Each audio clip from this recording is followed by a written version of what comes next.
Welcome to another episode of the Cynical Writer.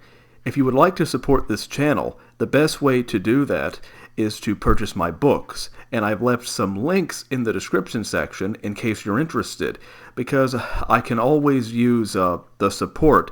I think one of the many reasons why authors get on platforms like YouTube or TikTok or anywhere else is because we not only want to share our thoughts and ideas with other people, but we also want to help market our books. And so I just want people to be aware of that. Now, can writers forget the books that they create? Well, believe it or not, they certainly can.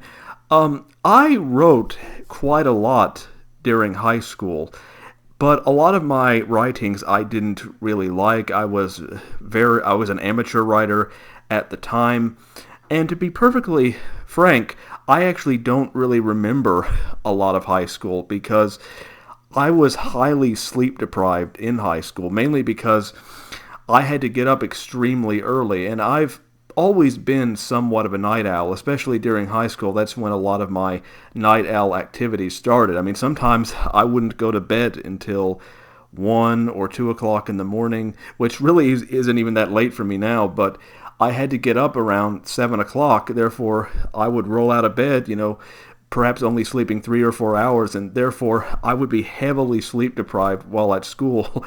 And that's why a lot of people thought I was emotionally distant and grumpy, but really I was sleep deprived. I didn't get enough sleep, and therefore I was distant from a lot of people because of that.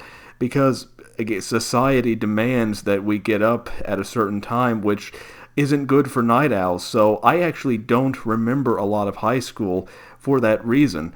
But anyway, recently I was going through my old emails, and I discovered where I had emailed a manuscript to myself around 10 years ago. I think 2000, either early 2011, maybe late 2010, I can't remember. And apparently this was a manuscript that I had written, a pretty long manuscript. Actually, this book is actually probably one of my longest books, and I have almost no memory of writing it.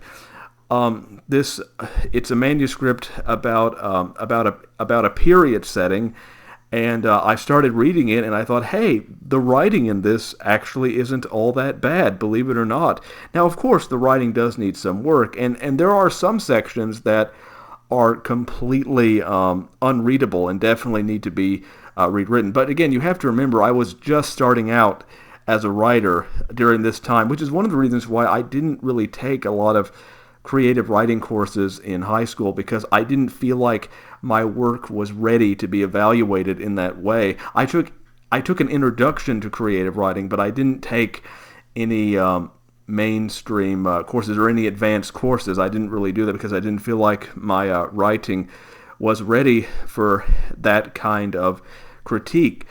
And therefore, my writing in high school, again, is somewhat amateurish when compared to my writing today, but the writing some of the writing is actually surprisingly good, and I think the storyline is also very well conceived, and perhaps even more well thought out than some of the stories that I've created more recently.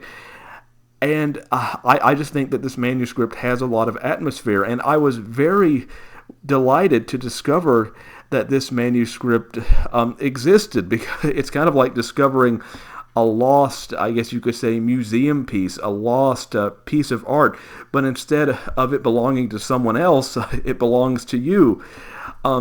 Artists kind of treat their creations like children in a way, so it's kind of like discovering that you had a child that you didn't know you had. And in fact, someday, not now, I think I might edit this manuscript, and perhaps I'll publish it. I don't know, because I do think that the quality of the story really is that good.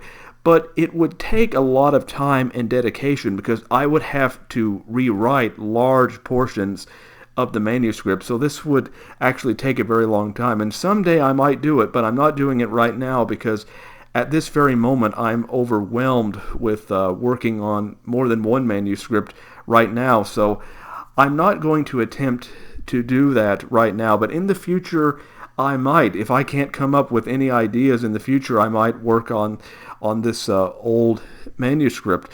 So I was very pleased to discover it. And the manuscript deals with a lot of controversial, I guess you could say, themes that I kind of try to steer clear from now. But in some ways, I was probably more daring back then than I am now. And I think that those themes can work, but I just have to refine the writing a bit and not be so blunt in some of the things that I say.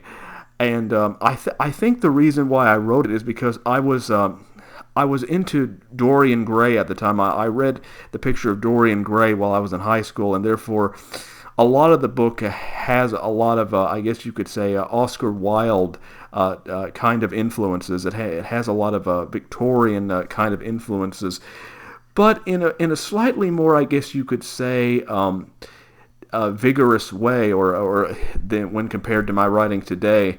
My writing today is a bit more restrained, and my writing in the past was less controlled but more lively.